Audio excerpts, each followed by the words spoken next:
He offered power to stop calling people Islam. He chose not to because the message of Allah is more important. He was suffering, and so were all the Muslims.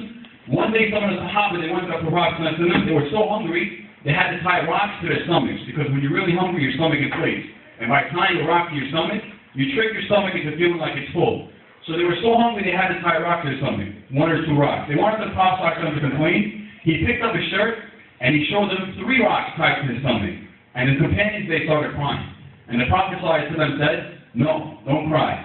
Indeed, there's people in this world who look like they're getting everything they want. Allah subhanahu wa ta'ala is providing them bounty, but on the day of judgment, those people, a lot of them will be resurrected or brought back to life, hungry and naked." And he said, pay attention. He said, there are some people in this world that look like they're being very generous to themselves. They're giving themselves all their desires.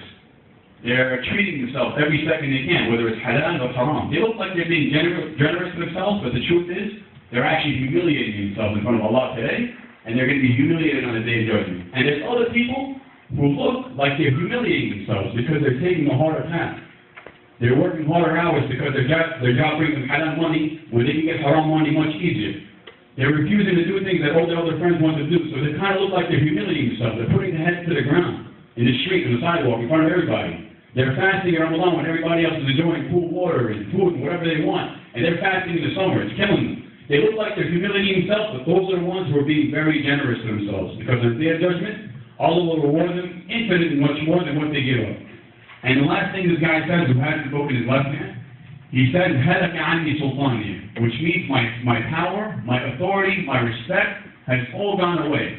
In the dunya, I used to command a lot of respect. I used to point at a guy, and if I didn't like him, I'll point at him, and he's taking care of that second. I used to walk in a restaurant, even if it's reserved the week before or a month before, they'll pull out a table for me and put it right in the middle of the restaurant for everybody to see. If I saw a girl I liked in the club, I'll just point at her, and then she'll come over with all her friends. I used to command a lot of respect, but today I have no respect whatsoever. As a matter of fact, I have so little respect that ants that are resurrected on this day have more respect than I do.